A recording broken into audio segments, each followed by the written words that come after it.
It was the summer of 1968. During our mid-year at Art College, Howard and myself rented a whitewashed daub and thatched cottage from a Mrs. Eileen O'Connor. It was one of only 6 houses in the hamlet of Ballyroe on the Dingle Peninsula, County Kerry. Daub and thatch. Hamlet of Ballyroe. Too much preamble. James is reading his story aloud, and I'm obliged to be its patient victim with all these useless details easily edited out. Hi, Geralt. Hello there. We'll talk Laura the Naked. Well, I'm really sorry I don't speak Irish, I'm afraid. Oh, I beg your Just pardon. English here, sorry. All right, okay. A remote location of a small farming and peat cutting scattered hamlets on the moors. Can you tell us maybe about where we are? Well, you're in the Dingle Peninsula. It's Corkageen in Irish, and we're about 8 miles from Dingle, the nearest town. In Ballyroe between Ballydavid and Brandon. But I don't have a room here, but we do have a small cottage. A small cottage? Yeah. Oh, wonderful. But And would we be able to stay there? well, if it'd be okay for you, but it's fairly basic. We brought Irish books with us to read over peat fires in the evenings.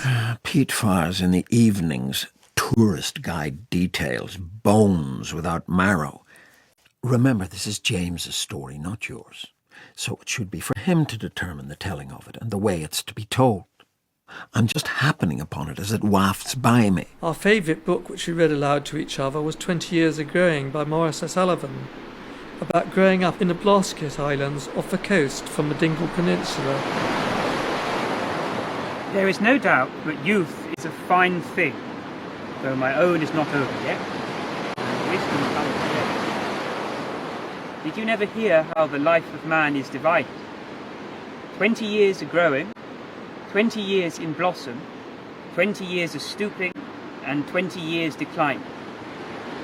Look now, I have said. Would you believe it? I had a little board tied behind my back with these words written on it. If you speak a word of Irish, you will be beaten on back and on flank. I had bought a second-hand Gaelic Irish phrase book from a London market, and I memorised a few words and greetings. We've been exchanging selective memory anecdotes. We've talked about our children fleeing our grasp. We've waded through the swamp of my divorces and his clandestine exploits as a punishing call girl in silk stockings and leather riding crop. I'm the only one James can tell such things to. But at least he can count on an absolute absence of moral judgment of any kind. He and I spent most of our enlightened lifetimes not recounting banalities. We've got no mutual football clubs to banter about sexual conquests. No, this is no boys' night out. It's just the old fellows pretending to defy time. And so he's reading me his story. Walking with Howard in the lane across the moor, we met a tall, burly, rather fearsome farmer-looking man in gumboots and cap. He waved his stick at us in greeting as we passed. Yes, me a judge. Dias Muiragich, a Hamish. Get it right. Dias Muiragich. I sensed James reaching for something unique here. He's much too aware of offending me with soft chatter. He's basic, is James. I've watched him build an entire house with his own bare hands, hauling barrows of bricks up twisting Provençal lanes before donning frock and wig and stiletto heels for an evening's outrage at the local village fair. He's the real thing. Composite man. No either or. He lives his two selves openly, male and female. He's no faker. Unlike you, fabricator, public liar, story poacher, the great pretender. He called out, Hey! And turning, we saw him gesturing to us to come back. We were a bit reluctant to do so, as he seemed slightly aggressive in his manner. Where are you from? We're English, from London. English. I killed an Englishman once. I killed an Englishman once, he said. Jesus.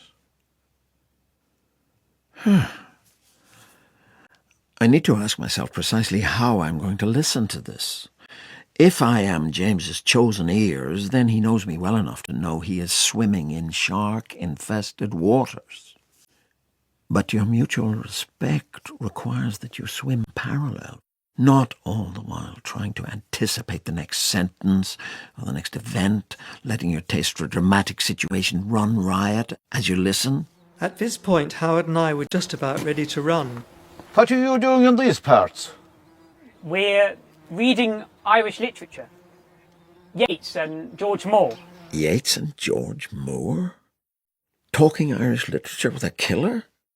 Edit that out, James. Or maybe... He seemed interested, and so I talked to him enthusiastically about 20 years of growing. Oh, fihibli on the force. I knew Maris O'Sullivan's niece. Listen, I've been wanting to tell an Englishman what I did. 'Twas a long time ago, and 'twas a terrible thing, and I'm sorry for what happened. I'm already tracing out James's old farmer for my own safekeeping. Watch him walking, hear his swarthy accent. But I've decided to give him a sense of theatricality. I need to lift him off James's reading page. I was a boy at Brandon Creek, up there, below the mountain. I know the thrust of him as he stalks the daylight, stopping wayfarers in the lanes, affronting them with mad tales. I've even given him a slight limp. It was 1921. It surely wasn't. I can't for sure remember the date he told me. It might have been a little earlier. It surely was.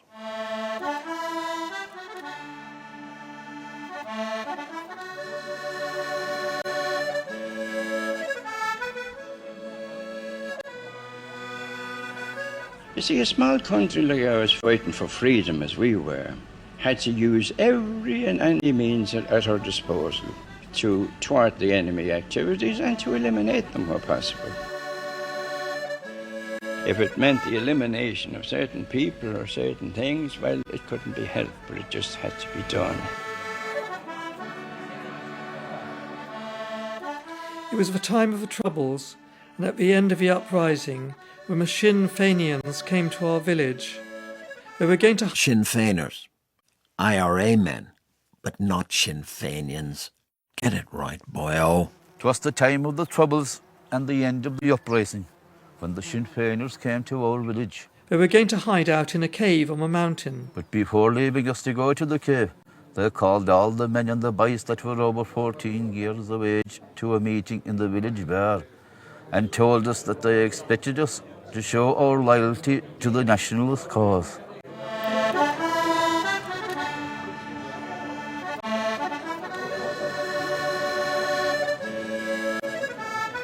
Certain factions in the IRA in Kerry decided to take matters into their own hands, as they felt perhaps that the commanding officers in certain parts of the county were not active enough.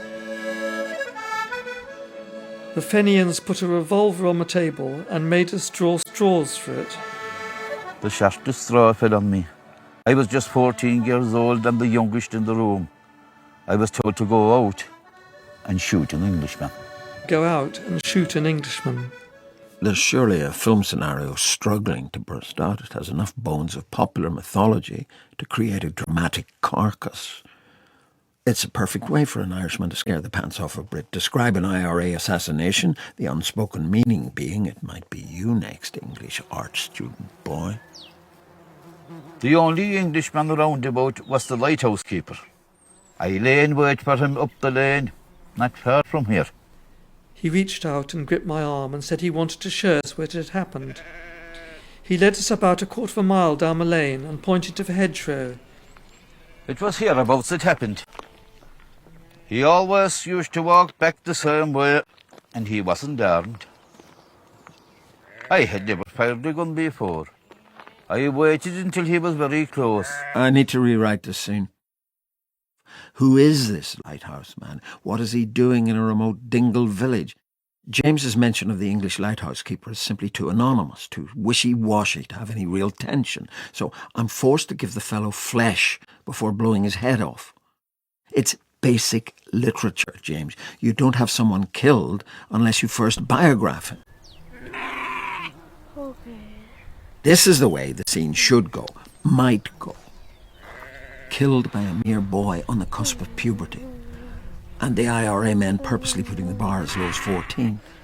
Prove you're a man by killing a Brit and be man enough to choose him yourself.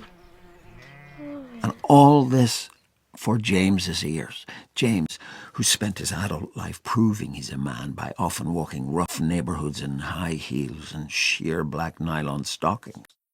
But we've got to place the scene near the lighthouse itself so we can hear the sea in the background. You there walking, mister. Stop where you'd be and don't turn around. Hang on. Surely the drawing of straws and the singling out of victims is men's dirty doings.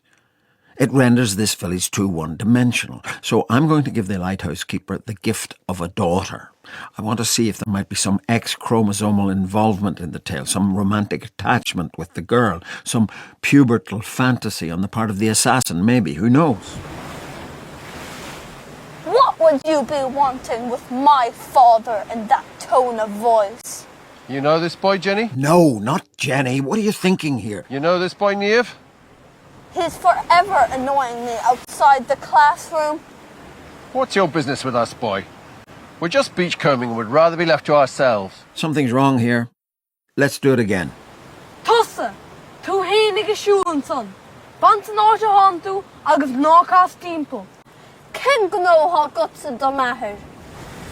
You know this boy, Niamh? Bíonn se chorastum de hir lost muds in Shongaranga. What's your business with us, boy? We're just beachcombing and would rather be left to ourselves. Pheasants need to be shrieking out of hedges here, and the dogs, who, by the way, ought to have been barking earlier, must go mute. At best can whimper. Let's forget the sea. But I need the pheasants. And for a split second after the pheasants, the whole landscape goes mute. I missed him with a first shot and hit him with a second. He fell by the side of the road. Don't care for that. Try this. He fell heavily over the assembled seashells and a fossilised whale's carcass. You've abandoned the seaside. He fell heavily over the village stones and a fossilised pheasant carcass. I didn't know if he was dead until later. Oh, I'm glad I told you now. It's been on my mind all these years. Well, praise God, but the troubles are over now. Which he surely never would have said. He let go my arm, raised his stick in farewell and strode off in the direction he'd been going. This is beginning to sound terribly unauthentic. I don't care much for the quality of the dialogue as James remembers it. Even if there's remorse in the old man after all these years, it can't have sounded so bloody page-ridden. We felt sure he was telling the truth. Any resemblance to the tale of the ancient mariner didn't strike me at the time, though it does now. That James himself has thought to call up Coleridge's Ancient Mariner shows that the old Dingle farmer remains somehow an intruder in his consciousness. He's made the story his own by transforming it in the original listening, by transcribing it in the secret handwriting of his imagination, by taking from it everything he, James, needs in order to fix it forever in this new telling. Now it can't possibly belong to anyone else. Until some poaching hermit crab manages to enter its antechamber, decipher its entry code and invade it with new eyes and ears. I wonder whether he told us his story because I had greeted him in Gaelic. James is as fine-tuned and delicate as any man may be in our time, clearly born outside his proper time, Restoration England. His story harbours the murder of an innocent. It brings into his lap the entire political allegory of his generation. Kill an anonymous Englishman.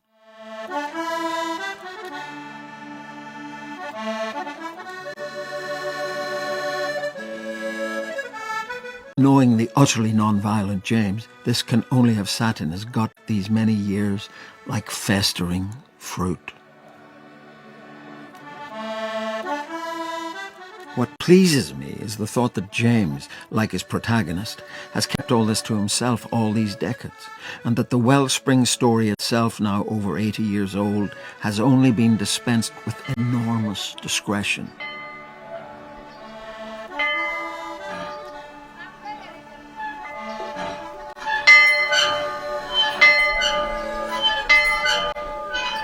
So, and what about the Brandon Creek? Whereabouts is that? Well, this here is Mount Brandon, and it's named after St. Brendan, and then Brandon Creek is just about a mile and a half from here, and it's a beautiful walk, and seemingly St. Brendan left there and discovered America before Christopher Columbus. Brandon Creek itself is dotted with small little townlands, with probably difficult names like Ballanahown, Ballachnacoin, Balladinurach, and Clash, and Shanachil, and Ballarose, Ballychroin. Calm in the village. Back to London, back to art college. My turn now. Later on our holiday, Howard and I walked up to Brandon Creek village to look at the mountains at close quarter. So just as James senses I'm about to steal his thunder, he takes up the slack. We went to the village bar. I think there was only one. It was the usual thatched and whitewashed building. We sat with our Guinness at the end of a long bench. What else? There was a row of old men sitting with their drinks at the further end. They took little interest in us and weren't talking amongst themselves. There were no women about that I remember, unless there was a barmaid. Oh, yes, let's give him a barmaid. Ach dum, ach ná scaunrig me. Cad go gut? Oh, I'm sorry, I don't speak Irish, I'm afraid, but I would love 2 pints of Guinness, if that's all right. All right. Thank you very much. Delicious, thank you. So, could you tell me where we are? What the name of this pub is? This is Tingracy, Huiger Moher, or Brandon Creek. And so are you from here? I am, all my life. All your life? My name is Maura Gracie. My name's James. Pleasure to meet you. Nice to meet you, James. It was a gloomy place to be in, and Howard and I were talking about going when something happened that made us stay. Angst. I hear it in his voice. I can use it.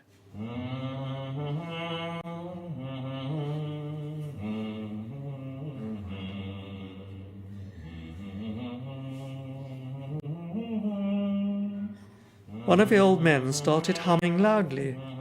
It was a strange sound to be suddenly present, and I remembered looking around at him and seeing that he was just looking into his beer glass as he was humming, and that no one else seemed to be regarding him.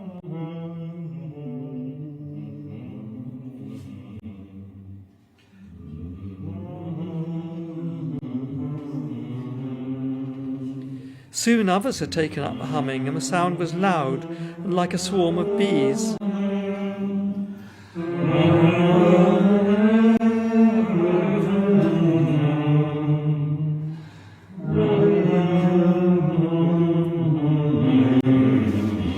Gradually it seemed to be forming a tune.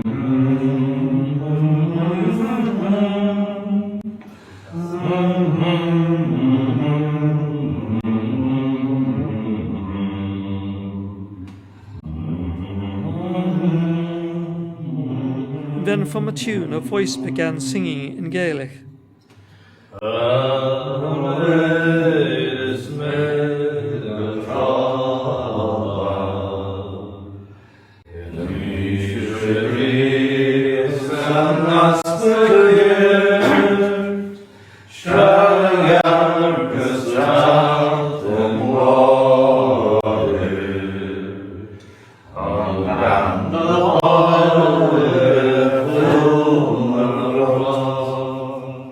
It wasn't a particularly cheerful sounding song as I remember, but we were awestruck.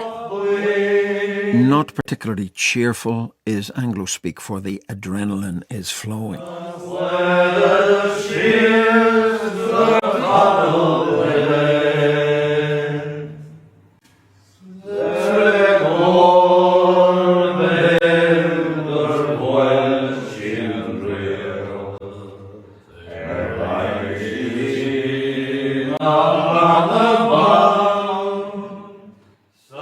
upbeat, it scares the English boys in some Gaelic pub humming by a team of geriatrics? Is it perhaps the fact that the old men have not greeted them upon entering, maybe not even acknowledged their presence?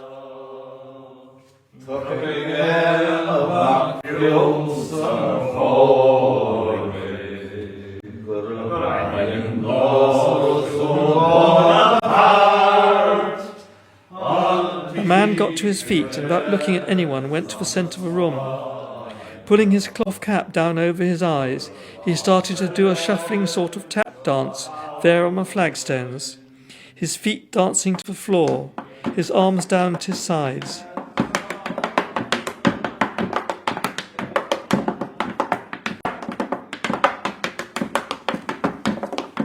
In front of the fire in every house, no matter how poor the house was, they always had a flagstone. And you were very confined to this flagstone, especially with a lot of people around you. It was a sign of honour and skill if you could dance in a small space, to such an extent that some people were said to be able to dance on the knob of a teapot.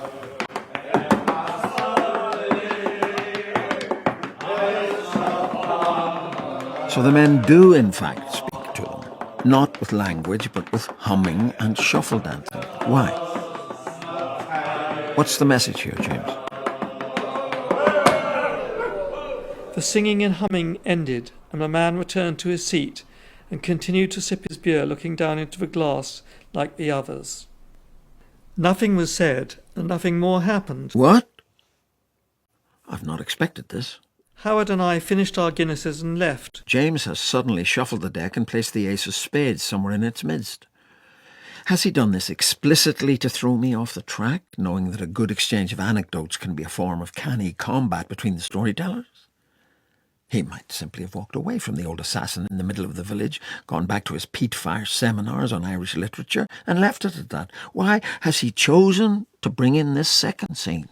We wondered if it was one of the last times that an outsider would witness a spontaneous experience of a welling up of folk memory into song and dance. Oh, for fuck's sake, folk memory! Of course, there's a certain silly inevitability in the story's locale shifting itself to the pub and to the panning shot across a row of frothy Guinnesses. In the popular English mind, could the event really be Irish without this? Let's do it again.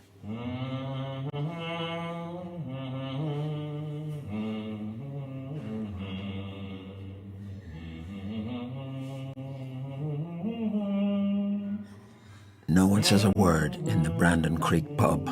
They hum a Gaelic tune silently. They don't look at the two strangers, clearly Englishmen out in the Dingle wilds, for some instant takeaway folklore. Help and sound will descend on us with the power of authority, and I call on our help to double the ranks. I sound horn and bugle and go trumpet the battle front. The sound of the blast and the powder will draw smoke from the hearts of the Englishmen, and the families of Gaelnagorn is the fulfillment of the prophecy.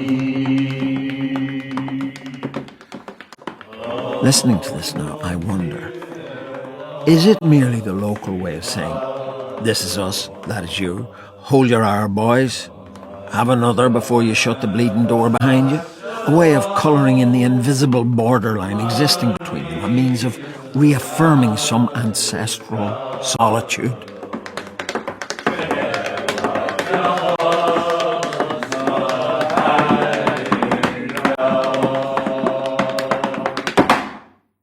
No, finally, I know what this Act 2 is really all about. why James has glued it to the murder, and I'm anticipating what's coming next.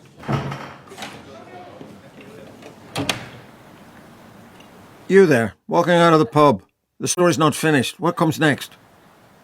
That's it. Nothing else happened. You're trying to tell me there's nothing more to the story? That's right. And where do you think you're going? Down the hill. Then the trek back to London. Over my dead carcass. Get back in the pub. There's something you've neglected to say, James. I could tell you what this is, but I'd rather hear it from you. You've clearly chosen this story to impress me, led me this far by the nose, and now you abandon me at the edge. Listen to this.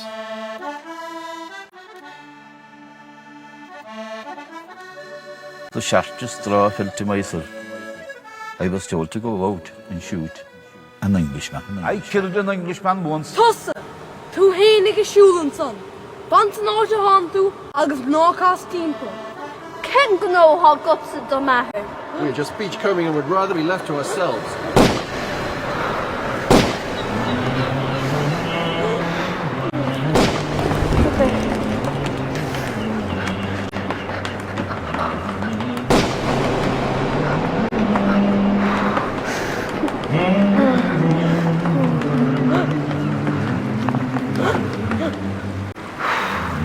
Hang on. You're not sitting in a dark theatre here revising, as you always do, every bad play and film scenario in your head as it unfolds before you. You have to really listen to James. Yes. But James isn't listening to James. Can it be he's missed the whole point of his own story? Look around you, young James. What do you see there in the pub? Exactly what I told you. Nothing else. But what is the relation between your killer farmer in the village and the scene in the bar? None that I know of. I can imagine a forlorn look on James's face. He senses that some terrible beauty is about to lock into the heart of his story, invading it, raping and plundering, pillaging it before it's even had time to flower. Who are those old men in the pub? Just some villagers. Pensioners in cloth caps. No, James. They are potentially each one the murderer. Any one of them might have picked the short straw. They are all of an age to have experienced the killing of the English lighthouse keeper. This story belongs to the collectivity, not to one solitary boy who happened to pull a trigger. It happened in this very pub over 80 years ago. The revolver was set down on one of these wooden tables here. The straws were picked right here. The barkeeper's grandfather likely ran the place then. It was coming to a stage in many counties where people were forced to choose which side they wanted to be with. This was all in the name of a republic. They might not necessarily have believed in all the sentiment that surrounded the republic, but they were afraid that if they didn't comply, they could be targeted in some way. The sound of the blast and the powder will draw smoke from the hearts of the Englishmen. And the IRA men were testing the loyalty of the entire village. All of these men are implicated. If anybody is guilty, they all are. That's the heavy air you obviously felt in the pub. You were witness in 1968 to an event which had stopped with its own internal clocks half a century before. And with their humming and silent dancing, they were letting you know it. Foreigner, interloper in their quiet, empty afternoon. Are you really comprehending this or merely inventing it? After all, you don't know if the men in the pub were even around at the time of the killing, or if they were, whether their little welcoming song for James had any bearing on the affair. Aren't you just paring the ragged fingernails of James's story? Well, in any case, James is astonished that none of this ever occurred to him.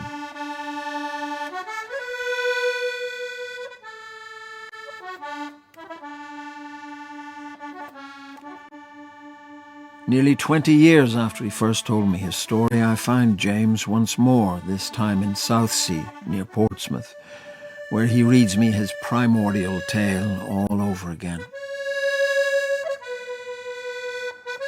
I really don't know who I am at the moment. I'm just an old person who is coming close to the end of their experiences.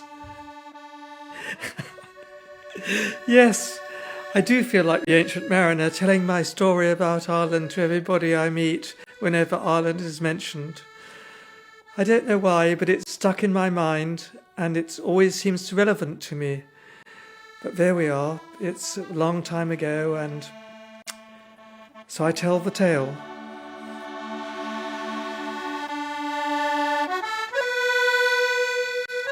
I am damned to infidelity.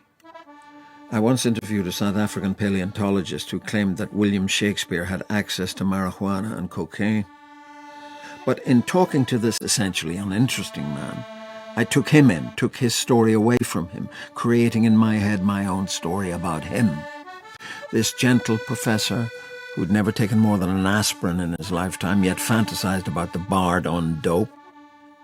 That's what I poached from him.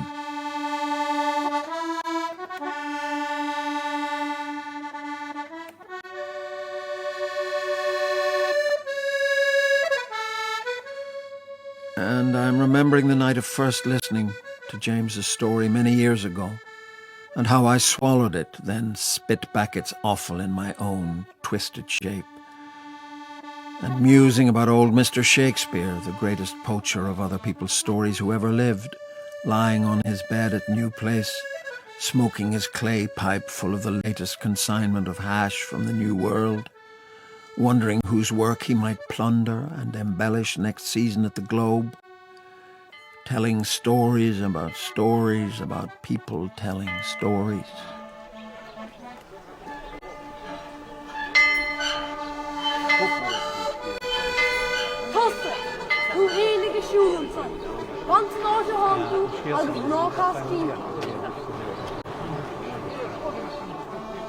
And suddenly I'm away in the tiny hamlet of Ballyroe. I'm walking its mangled lanes and taking in its tristesse here in the early 21st century, where such a place no longer belongs.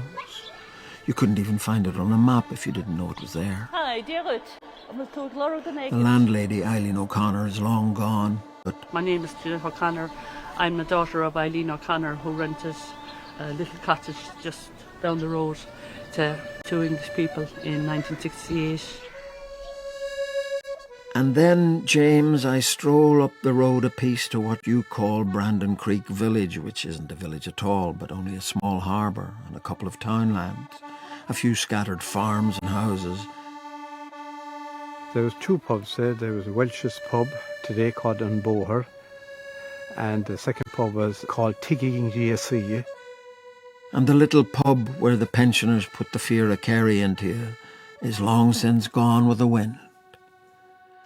He said in the story that when he went into the pub, there was all these old men sitting, looking into their pints and not talking to each other. I find that very unbelievable, because the only reason they went to the pub is for the chat and the crack and the sing-song and the banter and the storytelling, etc. Still drifting and practically hallucinating as I am, there's a soft humming in my head, Gaelic humming, and a soft shoe shuffle over the beer slops.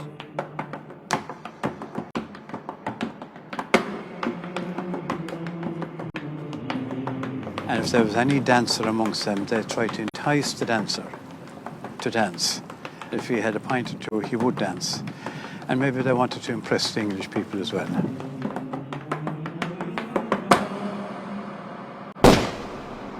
Distant gunshot out of time, if ever there really was one. A couple of things strike me as strange about the story. The first is that the local IRA group would have brought people who were not involved in the group together in a pub, It's a very unprofessional way to do business. The likelihood of a 14-year-old guy carrying out a mission like that is risky. I believed the old man because there was no sense of bravado about it. The fact that he told me that he'd missed the shot, that he didn't even dare discover whether he'd killed him, convinced me that he was telling the truth. There is fairly good evidence that people who invent a story can actually go on to believe it if they tell it often enough. Resulting in a dead lighthouse keeper. A lighthouse is mentioned in the story, and there is no lighthouse in the parish of Moore or the parish of Kilcoyne or that area beside Mount Brendan. There's no lighthouse? No. Oh, right. Oh dear, how very confusing. I don't know what to think now. Oh gosh, that puts the whole story into doubt. It doesn't matter, James. Don't you see? It's a story. It's wandering in the air currents. It's not meant to stay put. Lighthouse keeper or no lighthouse keeper, real assassination or invented. Maybe your old gumboots farmer was stealing somebody else's story and then sold it to you. A Royal Marine living in the Coast Guard station in Ballydavid. He was walking one Sunday morning towards the end of the War of Independence, and he was shot. And I think that the local community were not impressed because he was unarmed. The person who killed him emigrated to America and never came home. Afterwards, a gunship came in and threatened to blow up Ballydavid and Mairowitz, the next village of Mairowitz, and everybody disappeared. I thought that he was unburdening his soul, as it were, and now I really wonder why he told me the story at all. What's the difference? Somewhere in that moment of unburdening his tale onto you, it grew a grain on your manhood, taught you the lifetime lessons of fear and doubt. Just where this grain sprouted inside you, and in what private quantities, you can no longer pinpoint, but you carry it with you, harbour it for a short season, and one day it weighs heavily in the pocket of your memory and cracks through. It just so happens to be me who intercepts it in midair.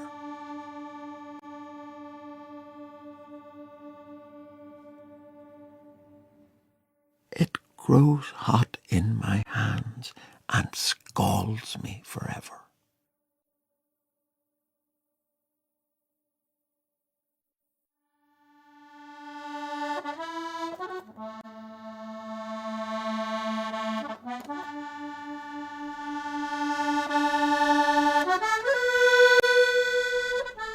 That was James's story, written and directed by David Zane Mairowitz. Stephen Rea was the story poacher. James of the title was James Rooke himself, who read his own story. Tom Macqueen played James as a young man, and Pádraig Mac Gearailt was the old farmer. Richard Smallwood, the lighthouse keeper, and Roisin Dalby, his daughter. Christine de Moura played the barmaid, and Anthony O'Shea was the young boy. The dancer was Tomás O'Shea, and the accordion was played by Pádraig O'Se. The singers, Páidi Mac Gearailt, Noel O'Mueloin, Matt McCorhig, Iarla O'Murchu, Boscó Ó'Conchúir, Pádraig O'Se, and Marcus MacDonald. In the documentary sequences, you heard Sinead Joy, Pádraig O'Se, Jannette Uí Shúilleabhain, Boscó Ó'Conchúir, and from the archives, the voice of rebel leader Frank Thornton. Sound supervision and sound design were by Damian Chennells. James's Story by David Zane Mairowitz was produced by Kevin Brew. The series producer of Drama on One is Kevin Reynolds. The programme was funded by the Broadcasting Authority of Ireland with the television licence fee.